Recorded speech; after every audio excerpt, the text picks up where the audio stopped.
Will the House please come to order? Welcome to the Taiwan special event, the second of such events hosted at BERMUN. Today, we will be speaking with Taiwan representative to Germany, Dr. Shieh, about the current situation in China. Taiwan has been governed independently since 1949, but the People's Republic of China's views on the island as part of its territory. The PRC has vowed to unify Taiwan with the mainland, recently threatening the use of force. The PRC has ramped up political and military pressure on Taipei, and the tensions are rising.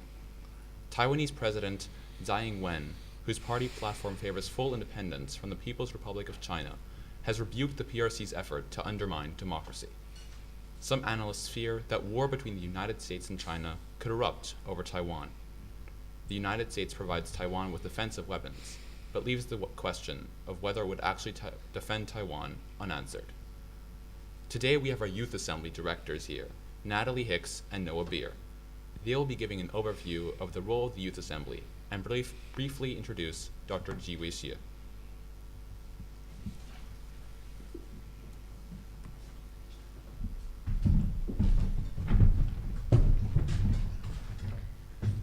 Hello, we are this year's Youth Assembly directors. I'm Natalie Hicks. And I'm Noah Beer. The YA is a committee in BERMUN that creates action plans that are then implemented in real life after the conference is over. Today, we will be hearing from Dr. Shieh, the representative of Taiwan to Germany. The Youth Assembly already heard him speak at our opening ceremony on Wednesday. In that speech, he talked a lot about sustainability in Taiwan and about how their sustainable business in microchips plays a key role in ensuring independence from China. He also has a knack for coming up with creative and captivating acronyms. Professor Dr. Shieh has been the representative of Taiwan to Germany since 2016. Prior to his appointment as the Taiwan representative, Dr. Shieh was a professor of German language and literature at Tsinghua University, Taipei, Taiwan, as well as a columnist and TV moderator in Taipei. As a top diplomat of Taiwan, Dr. Shieh is committed to promoting the bilateral relationship between Taiwan and Germany. And with that, we give the floor back to Marius. Thank you. After Dr. Shieh speaks, you will have an opportunity to ask questions.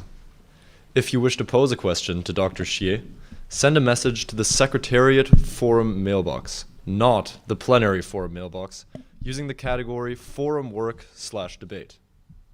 The Secretariat will read selected questions to Dr. Shieh after his speech. We ask that you keep your questions clear and concise, and please do not submit your questions anonymously. If your questions are anonymous, it will not be read aloud. Dr. Shieh, thank you again for joining us. You now have the floor. Thank you.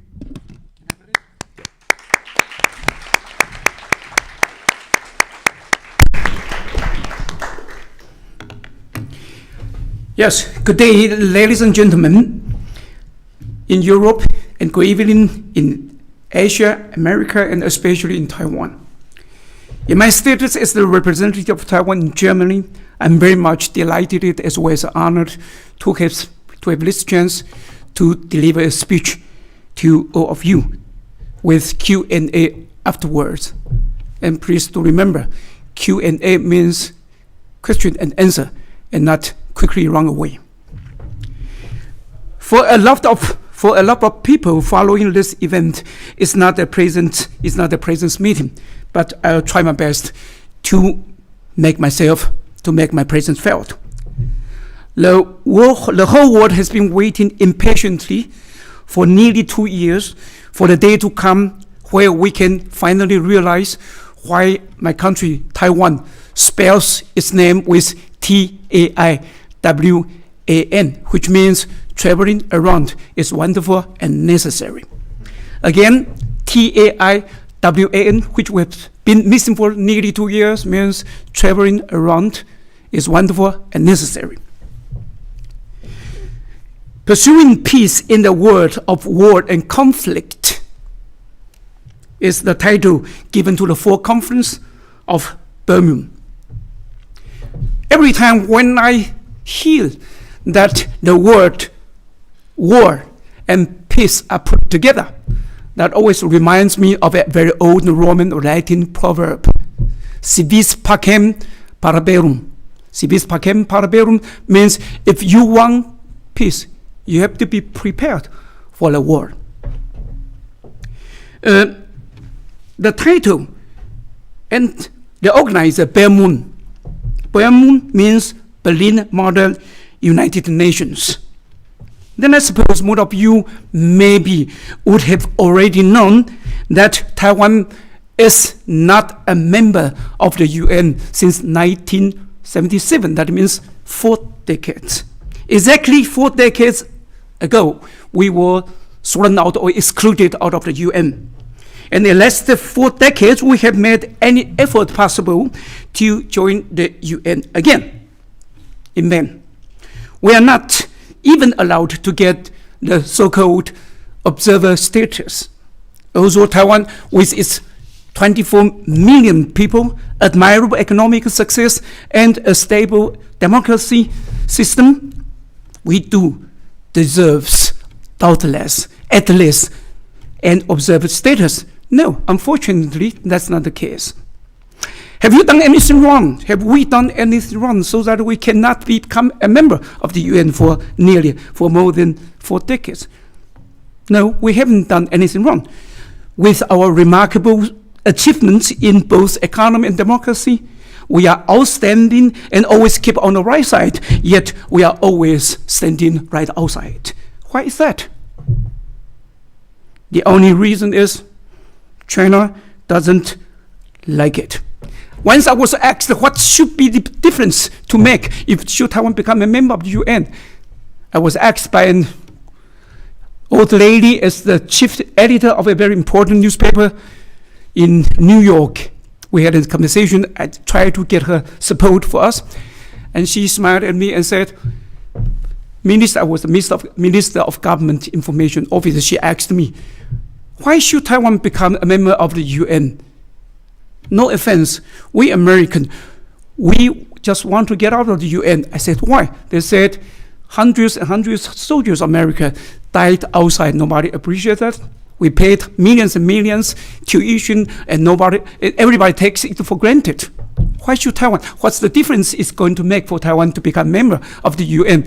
And I said, well, the difference is going to be FBI and CIA. He said, what do you mean by that? I said, FBI means Formosa becomes independent. Should we become a member of the UN? And she laughed and said, and what about CIA? I said, should Taiwan become a member of the UN? CIA means China is angry.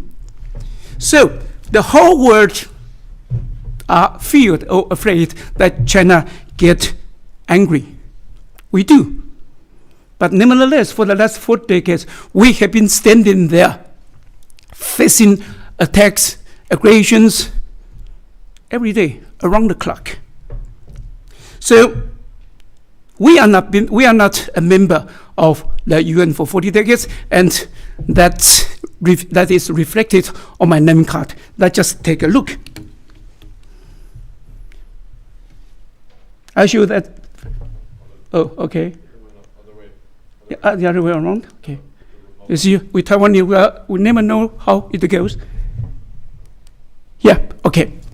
So if you take a look at my name card, you can see Taiwan and Taipei representative, Taipei Vertretung in der Bundesrepublik Deutschland, and you see between the next line, Professor Dr. Shieh, between these 2 lines, there is a abbreviation AMP, and most of you would think AMP stands for ambassador. No, that's not the case. AMP, when we want to survive, we have to be ambitious. And when we can make it, AMP means ambulance. So the future of Taiwan is one of the 3 possibilities. Either you are taken away with the ambulance, or you stick to your ambition, be ambitious, and maybe one day I can become an ambassador. It doesn't matter if I become an ambassador. What matters is Taiwan become a part of UN. But we still have to wait quite a long time. So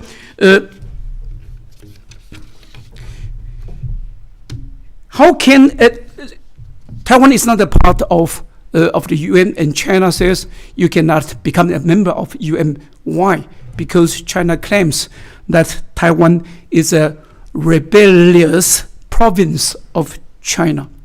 But how can a democratic Taiwan be a part of an authoritarian China? China's President Xi Jinping has already issued a statement publicly for many times that the Taiwan question is not should be solved finally without hesitation anymore. The Taiwan question should be solved without hesitation anymore. But excuse me, I know you have already heard a lot of talks about the Taiwan question. Today I have to correct that. Taiwan is not a question. Taiwan is the answer as a democracy.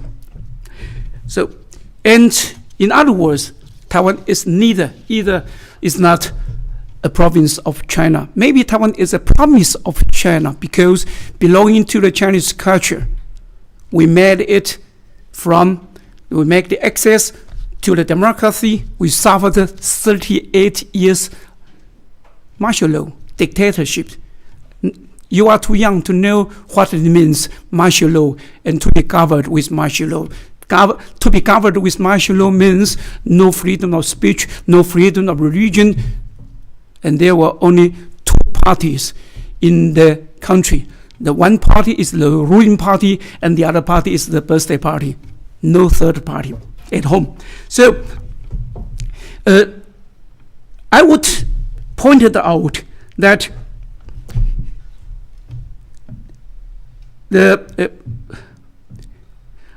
I want to point out how serious the situation down there in the Taiwan street in the last month or in the last years at least.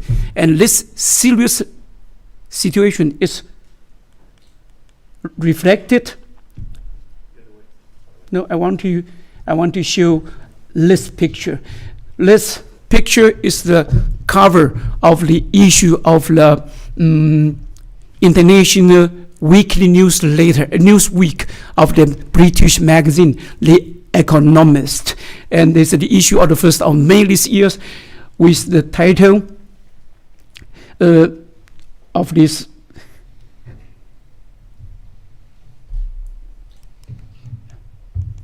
Sorry, let's go to the other way. Okay, and the title. Yeah, okay. See, the title of this cover story is "The Most Dangerous Place on Earth."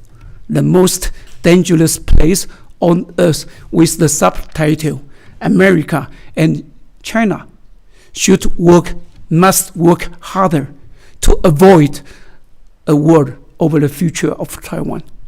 The most dangerous place on Earth means Taiwan, and in order to avoid a war, USA and China must work harder to avoid a war over the future of Taiwan.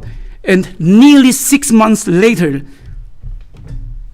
it is still the main theme of the virtual talk between US President Joe Biden and the President Xi Jinping 4 days ago on this Monday. Doubtless, the remark could have been more precise by supplementing the title of the article of our President Tsai Ing-wen in the magazine Foreign Affairs, Taiwan and the Fight for Democracy, on the 5th October. Of a country, Taiwan, the story of Taiwan is one of resilience of a country upholding democratic, progressive value while facing a constant challenge to its existence. After the last decades, we have been fighting uninterrupted for the existence of a self-ruled democracy independent from an authoritarian China with a strong military. And this corresponds to what President Joe Biden answered to the media after the discussion with President Xi Jinping.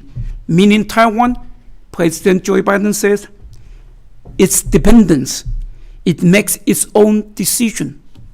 The dependence of Taiwan, the Taiwan has to make its own decision. And when I heard this, I asked myself, Taiwan as a decision maker. In the history of Taiwan democratization, we have never a real chance to make the decision by ourselves. For example, in the year of 1895, China made the decision to cede Taiwan to Japan after they lost the war against Japan. Then 50 years later, 1945, Taiwan was given back to China after Japan was defeated by the US and China at the end of the Second World War. 4 years later, 1949, Chiang Kai-shek decided to rule Taiwan with martial law. Together with his son, Taiwan was governed with martial law for 38 years. And since the year, that was the year when the martial law was lifted, it was possible for the Taiwanese to make their decision to travel around in Taiwan and outside Taiwan, and the long boycotted travel to a stable and fully functioning democracy could finally start. Yes, since the word travel is etymologically connected with the French word le travail, work, hard work, we asked ourselves, where to are we going to make the travel? Kovadis, where are you going, Taiwan? When it comes up to make the choice and decision between roads and routes in front of a junction. Back to the dictatorship or just forward with our democratization. The American poet Robert Frost described this struggle in his poem with the title, The Road Not Taken, in the year 1915, 1 year after the First World War had begun. And it goes like this. Two roads diverged in the yellow wood, and sorry I could not travel both. And be one traveler long I stood and looked on one as far as I could to where it bent in the undergrowth. Standing there, the traveler hesitates and isn't sure about which road to take, which decision to make. And comparing the one with the other, finally the decision is made. The one not taken should be kept for another day. At least he thinks so in his mind. And both that morning equally lay in lips no state had trodden black. Oh, I kept the first for another day. Yet knowing how way lays on to way, I doubted if I should ever come back. So keep the first for another day. Ladies and gentlemen, we all know in life it's certain much more difficult. It's much more difficult to do than to say. So both that morning equally lay in lips no step had trodden black. I kept the first, as I said, for another day. Certainly, as it always happens in our life, there's no way back. So this poem ends up with the following verse. I shall be telling this with a sigh. Somewhere edges and edges hands. Two roads diverged in the wood, and I took the one less traveled by. And that has made all the difference. So he has made the decision. And as a consequence, he made the difference. Dear friends, ladies and gentlemen, young ladies and gentlemen, should Robert Frost still live today and be asked about the opinion on Taiwan's decision to take the way of democracy and stick to it, I think he might have answered, Taiwan took the road of democracy, and that has brought them a big trouble and difficulty. For longer than 40 years, Taiwan has been treated unfair, both politically and economically. If you want to make business in the world, you sign FTA with the other words. FTA means free trade agreement. So every country, small and big, they have a lot of free trade agreements with the neighboring countries, with the countries across the ocean. But when it comes up to Taiwan, FTA means not free trade agreement. It means always forget Taiwan again, unfortunately. So since Xi Jinping has made of the Great China a field threatening and potential invader in terms of the South China Sea, while violating the human rights at home and ignoring the international rules. Just take a close look at what has happened to the Hong Kongese people since 2019. Just take a look at what it has happened to the people, to the family, to the parents, to the mummies of the sacrificed people on the 1st June 1989. I'm talking about Tiananmen Square massacre. Okay. So today, there is a term we should know, and this term is called Indo-Pacific Strategic Alliance. Indo-Pacific Strategic Alliance, and is important for Taiwan, and Taiwan is important for this union of all the countries from the world of freedom. USA, Japan, Australian, Indian, Taiwan, the 10 countries of ASEAN, even the countries in the EU, UK, Germany, and France. So, in short, President Xi Jinping has shot himself in the foot as he has been acting in the South China Sea like a bull in a china shop, so that the world of freedom finally decided to take the bull by the horns. Today, nearly 50 years after the death of Chiang Kai-shek in the year 1975, we are still dealing with the question, is Taiwan a part of China, or the other way around, is China a part of Taiwan? Or maybe Taiwan should be set apart from China in order to be free, not only for Taiwanese but also for Chinese, in the sense that a democratic, free, and independent Taiwan is not a province, as I said, but a province of China. So, ladies and gentlemen, along the fact how China is threatening Taiwan with their jets these days shows how difficult it is for us to make a decision concerning the future of a democratic Taiwan. The theme was pursuing peace in a world of war and conflict. And the future peace between Taiwan and China, is that realistic or idealistic? It takes a long time to think what we should do and what we should not do. It cannot be discussed thoroughly here. But in this case, I would like to talk about a word I have learned in my childhood, and it's the company. Company means originally com and pan. Com is together in Latin, and pan. When I was a child, I used to hear from my mother in Taiwanese, here is a pan for you.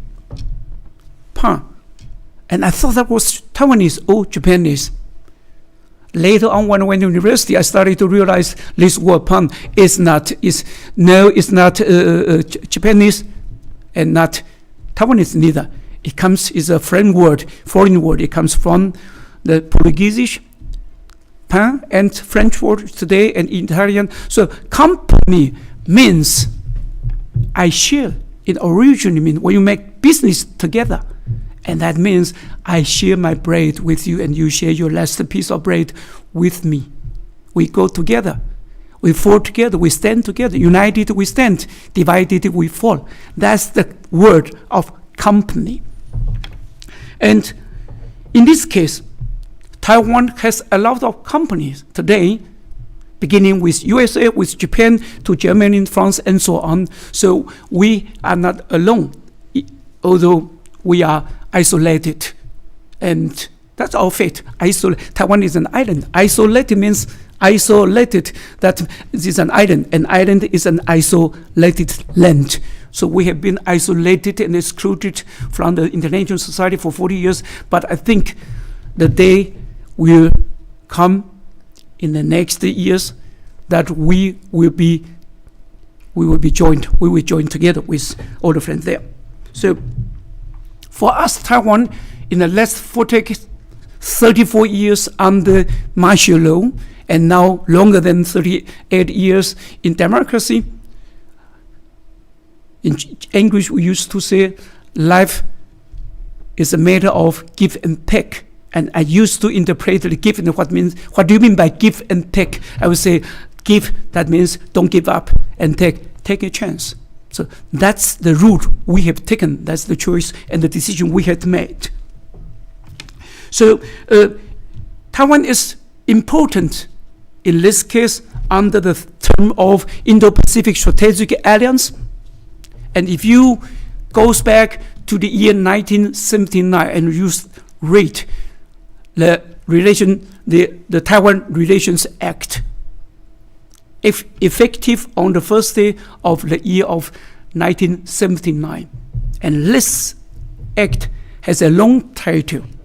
I cite you the first sentence. This act is to help maintain the freedom, security, and stability, not of Taiwan or in the Taiwan Strait, of the Western Pacific, and to promote the foreign policy by keeping the commercial, cultural, and other relations to be continued between the people of the USA and the people of Taiwan. So the key word is Western Pacific. Taiwan is important when it comes to a conflict between not China and USA. It's between China and the world of freedom. So Taiwan is important. Taiwan is also very important. You have heard the TSMC. TSMC means Taiwan Semiconductor Manufacturing Company, TSMC. But okay, it can also mean TSMC, Taiwan stops missing China, because we have been threatened by them for such a long time. So, ladies and gentlemen, innumerable Taiwanese have sacrificed their life and family for longer than a century to build up this free and democratic country. We'll never give away our freedom and our democracy in spite of the military attitude of China toward Taiwan. It's just like what the devil in John Wolfgang von Goethe, in his ballad Erlkönig, where the Erlkönig yelled at the innocent boy. In German, it sounds like, ich liebe dich, mich reizt deine schöne Gestalt und bist du nicht willig, so brauche ich Gewalt. That was German. And into English translated, it sounds like this. I love you. How your beauty and figure me entice. And if you are not willing, I'll force you and won't ask twice.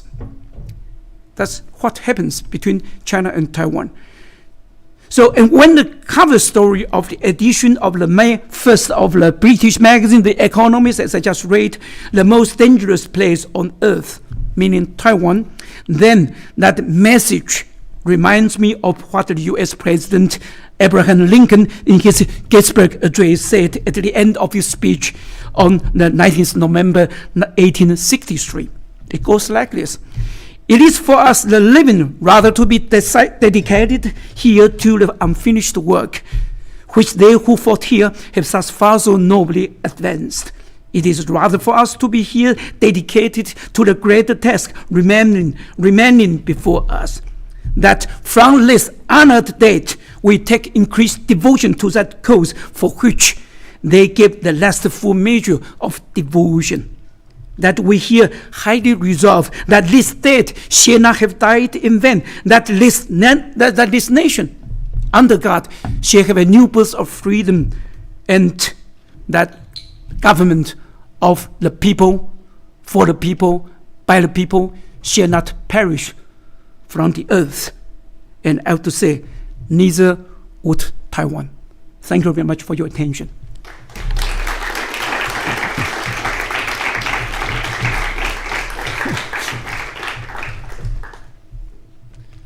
Thank you very much, Dr. Shieh, for your insightful remarks on the history and future of Taiwan's relationship with China.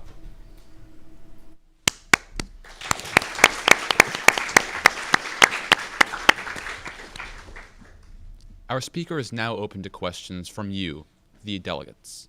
We will take questions over the BERMUN platform.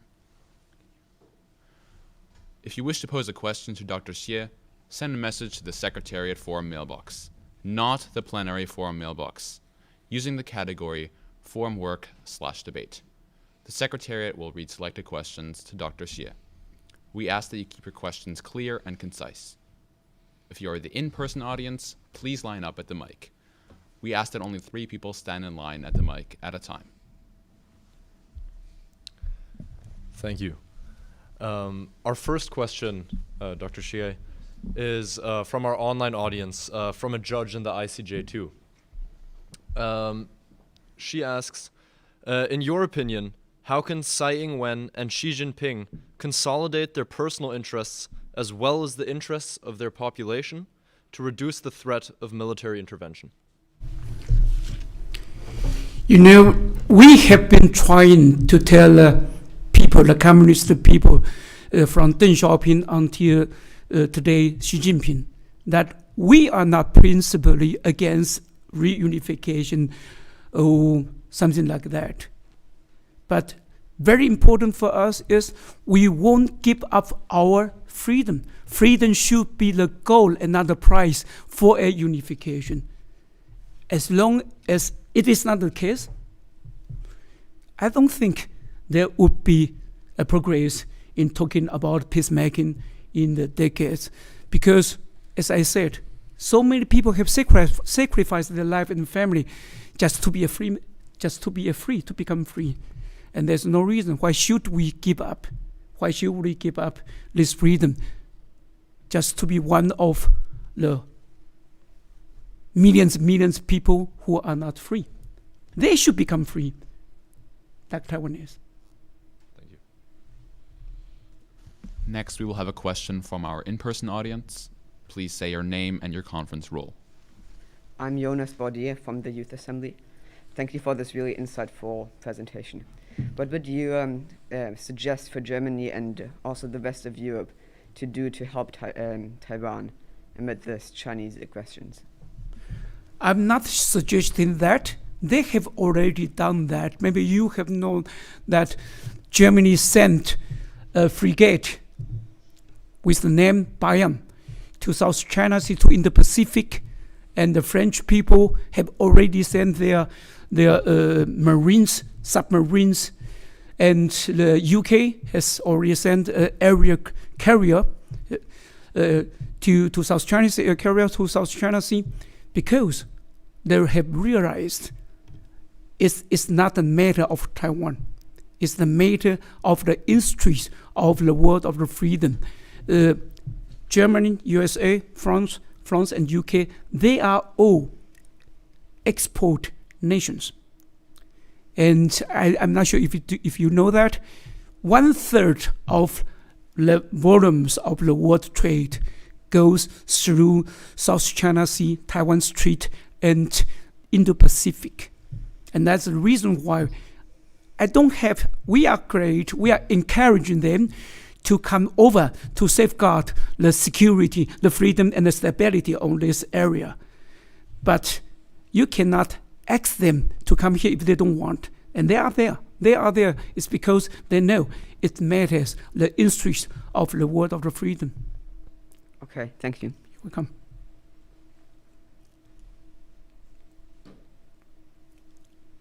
Our next question is from the delegate of Ethiopia from the Disarmament Committee. The delegate asks, how do you believe other nations can help to preserve the peace of Taiwan, between Taiwan and China, seeing as China has numerous times violated Taiwanese airspace and threatens to take back Taiwan through force? Indeed. Around 20 years ago, I acted as the representative of Taiwan in Germany for the first time from 25 to 27. And at that time, Taiwan was more or less has been treated like if we were troublemaker every time when you raise a question and said, why cannot Taiwan join the UN? Why can't Taiwan become a member of WHO, for example? And people were more or less saying, just keep quiet. Just keep quiet. We are trying to make business with China, and China is a partner of us. So at that time, Taiwan was treated more or less as troublemaker, and people will say, if we don't keep quiet, if we didn't keep quiet, and people were saying, what's the matter with Taiwan? But today, if we have been watching what's going on there, people have stopped to say what's the matter with Taiwan. People has started to ask why Taiwan matters. And on this question, why Taiwan matters, you can recognize that the attitude and the situation has been changed. And in short, the survival of Taiwan matters the survival, economic survival, value system of the Western, of the USA, of the Germany, of the EU. And so in this case, I have to say the question should be set the other way around. Why do we need Taiwan to safeguard our interests?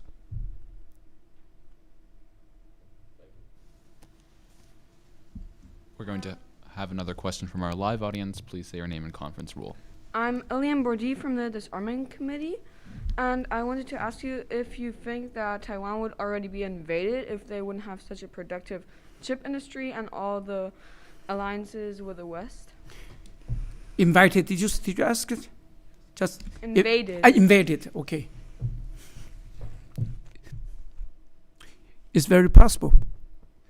I just read the title of the article of our president a month ago. Taiwan and the fight for the democracy. We are ready. We are ready to take the chance. Should we be invaded?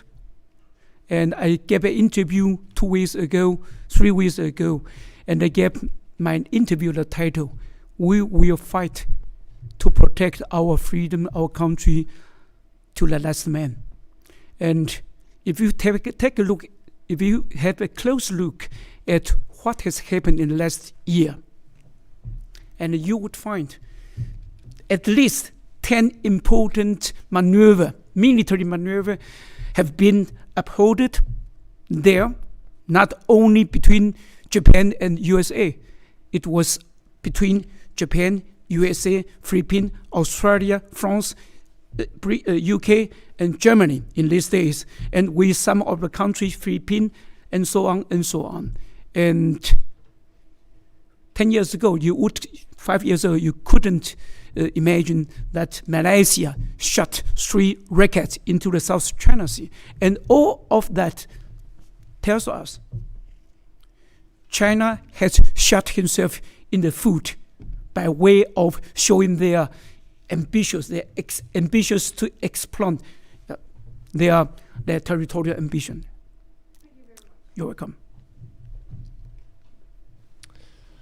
Our next question will again be coming from our online audience. We have a question from a judge in the ICJ. The judge asks, based on your understanding of Xi Jinping and Chinese politics, what is the main reason for which China so strongly believes Taiwan cannot be recognized as independent? You know, China has been in the position of several European countries in the 19th century. 8 or 10 European countries took over China. And in the 20th century, the Japanese, they invaded China. And all of these historic facts give Xi Jinping and the Chinese people to say, now we have come back. We want to avenge ourselves. Macau has been given back. Hong Kong was given back 1997. And now the last one is Taiwan. But let me tell you, we have experienced a so-called paradigm shift. For us, become a united nation is not the first choice. It's not the reason why we are fighting for which we are fighting for. For us, it is much, much more important to have a way of freedom, free life of freedom. speech of freedom, freedom of speech, freedom of religions, and so on. So Xi Jinping and the Chinese people, they have been thinking and acting in their trauma in the 19th century. It's sad, but we cannot tell them that we want to become a part of China. As long as we have to give our freedom for that as the price, we won't do that. And maybe 20 or 30 years ago, if China had been that strong militarily 20 years ago, they would have taken Taiwan over. But today, because I just mentioned, for example, the strategic position of Taiwan, it plays a very important key role in this Indo-Pacific strategic alliance. Should Taiwan become a part of Beijing? And that was what the General MacArthur said in the beginning of the 16 years. He said, should Taiwan become a part of China, to be controlled by China, then Taiwan would become of itself a base for military, for marine, for submarines, for the aircraft carrier, and so on. And it's very bad. It's very dangerous for Australia, for Japan, and for the ASEAN land countries, for India and for USA, and so on, and even for the export nations like Germany, France, and UK, Italy, Holland, and so on. So today, Taiwan is connected, is treated, as a matter of fact, a part of this chance. Taiwan cannot be given up. And that's the reason why Xi Jinping becomes, maybe he becomes a little bit panic, because the time is not working for them. Maybe 30 years ago, Taiwanese people would think, just like what I did when I was young, Taiwanese people would think we are Chinese, we want to become a part of China with any price to pay. But today, since we have known what it means to live in a dictatorship and to live in the freedom, there's no way back. There's no way back. We have made the decision and we stick to it.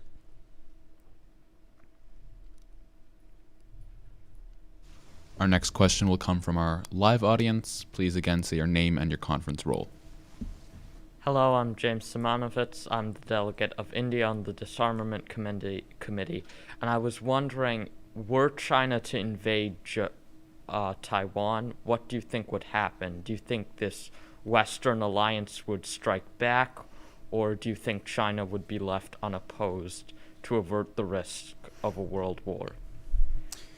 If you take a look at the strategic situation there, USA, Japan, all of these countries has no diplomatic relation with Taiwan. They have only diplomatic relation with Taiwan.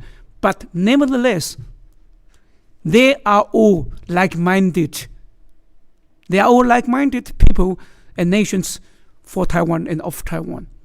So when it comes to a real conflict, which could be carried out with war, I don't think today Taiwan will be standing there alone, to be waiting to be entreated. I show you something, if I could.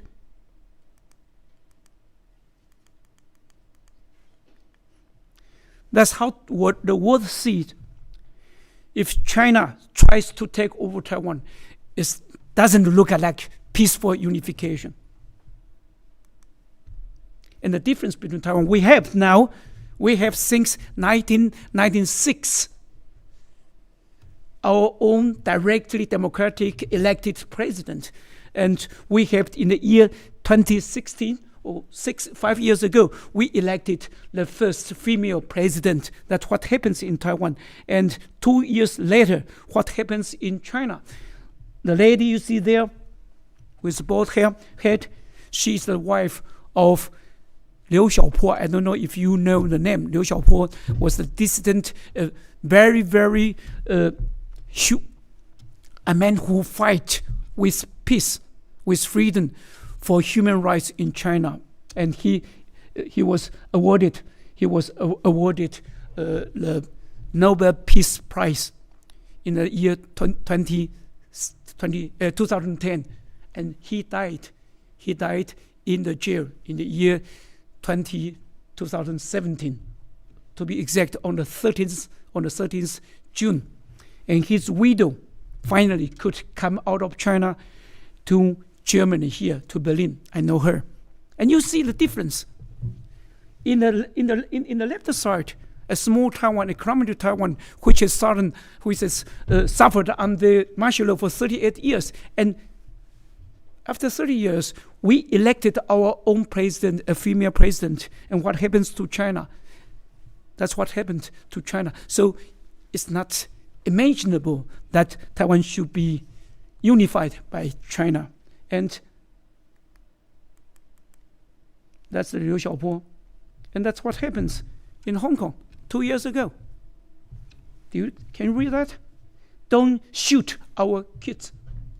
And that's Hong Kong. And it should be an example. It was supposed to be an example for the so-called one country, two systems. And it looks like that. It scared us. So it's not one country, two systems. It's one country, two problems. We, democracy, we are a problem. For the dictatorship there and the dictatorship, a much bigger problem for us. So I'm more or less optimistic than pessimistic. I think the world cannot afford it when should Taiwan become a part of China. So that's the reason why I'm still standing here talking to the people, because I know we are not standing alone here. Welcome. Our next question will again be coming from our online audience. This is from the delegate of Togo in the Historical Security Council. How can you see Western countries, like the EU countries and the US, get out of their dependency from China and Chinese industry so that they can make decisions like the support for Taiwan independently from their relations to China? I think you have noticed I haven't spoken about the dependence of Taiwan. I have only said we want to be independent from the government of China.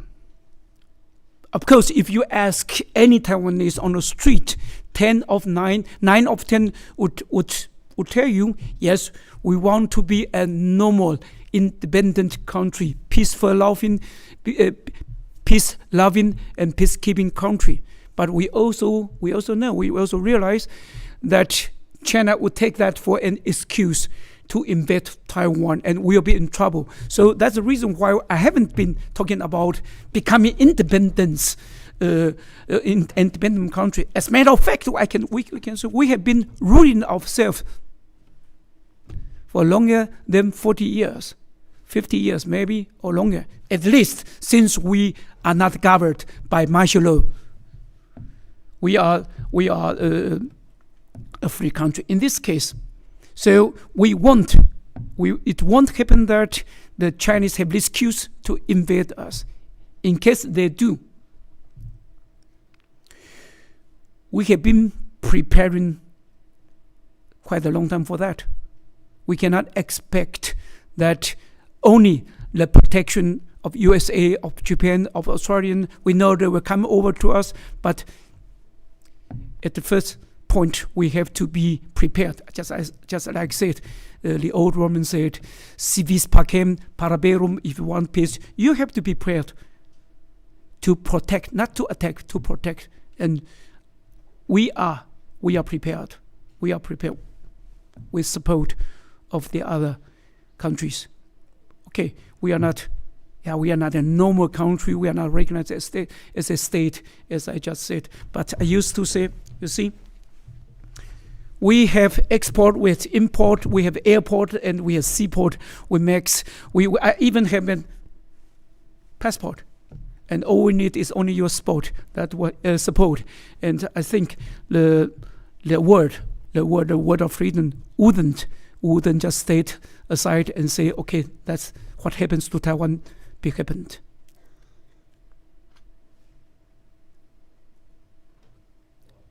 Live audience. Thank you. I'm Samuel Beer, and I'm the delegate of Israel in the SPC.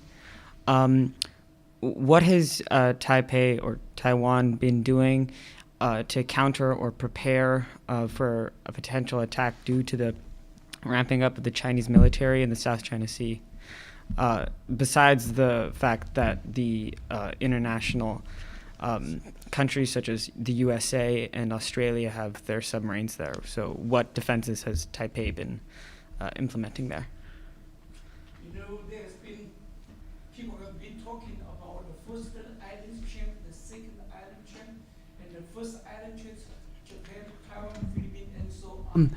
And that's a military concept.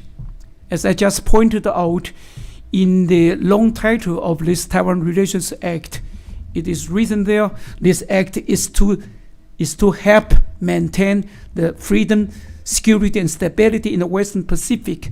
So I think it's not very correct to put the question toward Taiwan only.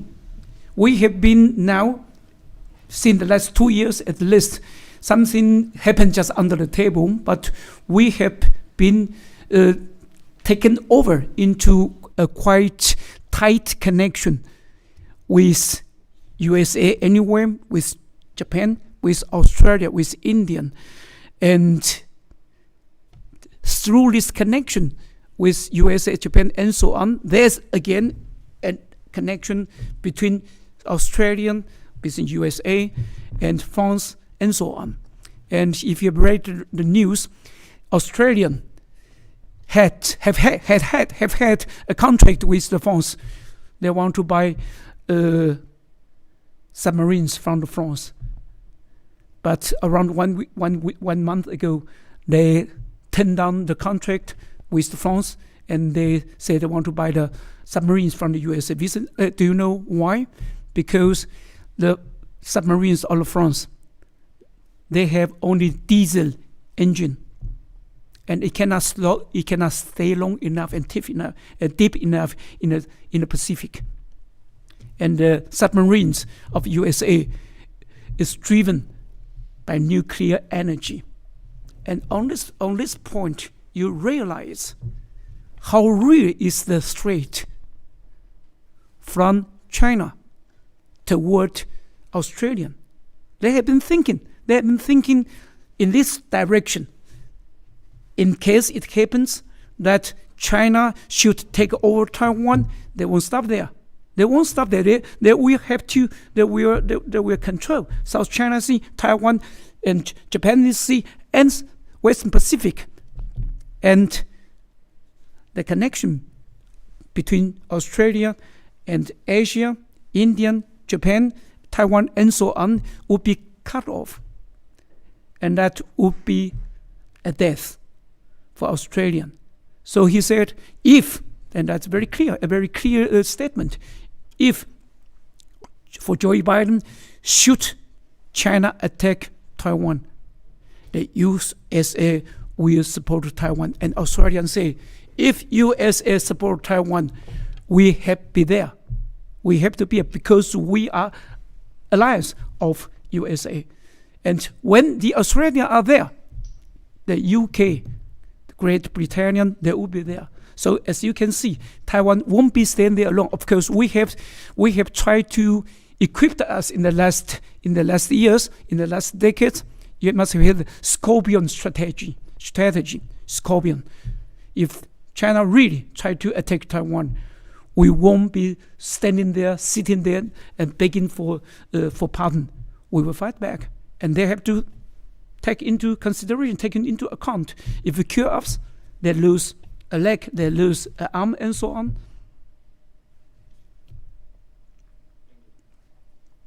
Thank you. Our next question is from the delegate of Tuvalu in the PC.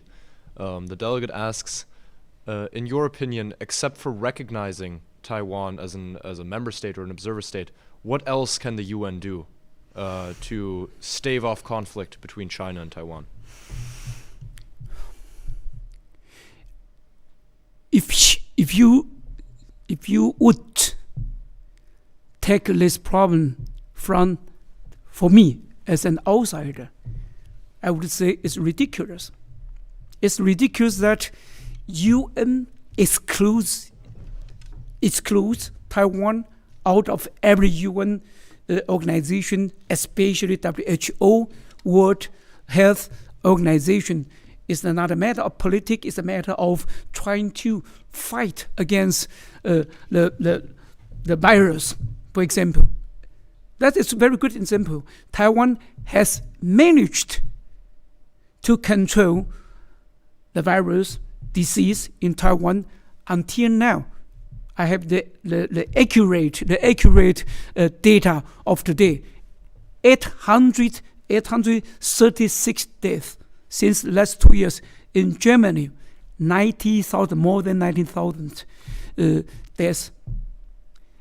Around 15 or 16,000 cases for 2 years. That means the world WHO could have learned a lot from us how to manage to fight effective the virus. It didn't. It didn't ask us, and even we said we want to offer our contribution because we think we are a part of the world. We were refused. Only with one reason: you are not a recognized sovereign state. But what for is the UN there? The UN is there not for the countries, but for the people, for the human being. So, but I think that the day will come that all the people, all the world would wake up and say, what have we been doing? Treating Taiwan like this way. We have been hurting ourselves.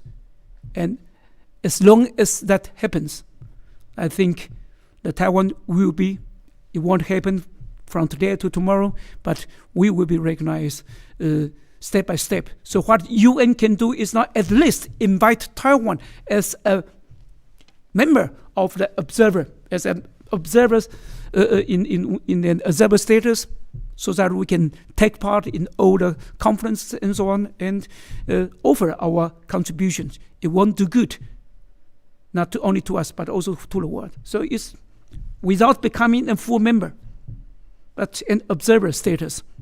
That would be my answer. All right, we will have a final question from our live audience. Please state your name and your conference role. Hello, my name is Lena Kinder. I'm a chair of the junior committee.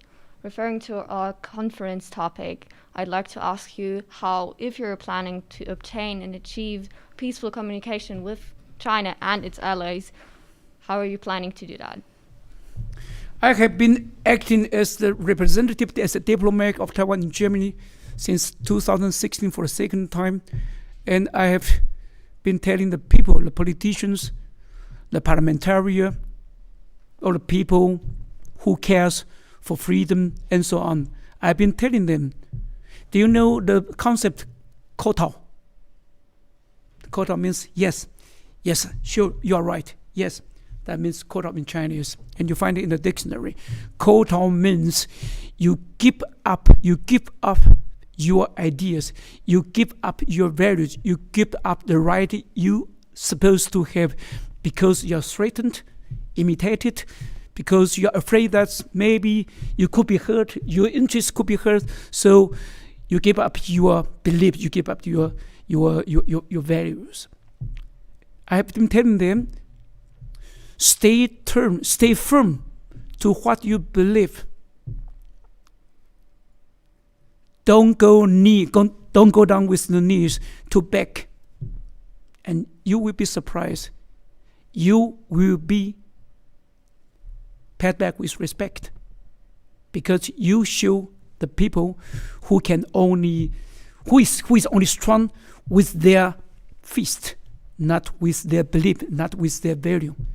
So try it, and you will know that you have been going the wrong direction. So try and unite unite the EU across the Atlantic with USA. And if it happens, the Beijing, the communist people, they would say it's their turn to say, yes, I think you're right. And as long as you hesitate to say what you really think, you are betraying yourself. And I've been telling the people here in the world, and I told them we have been threatened. We have been threatened. We have been facing the military threatened since the 4 or 5 decades. Still, we are there.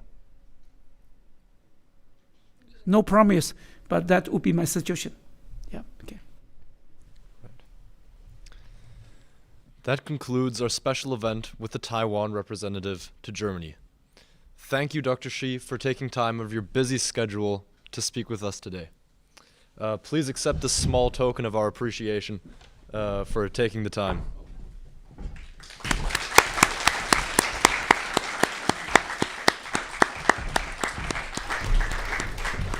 I want to thank you for giving me this chance to give this speech and to answer the questions you have. I'm very much honored. Thank you very much.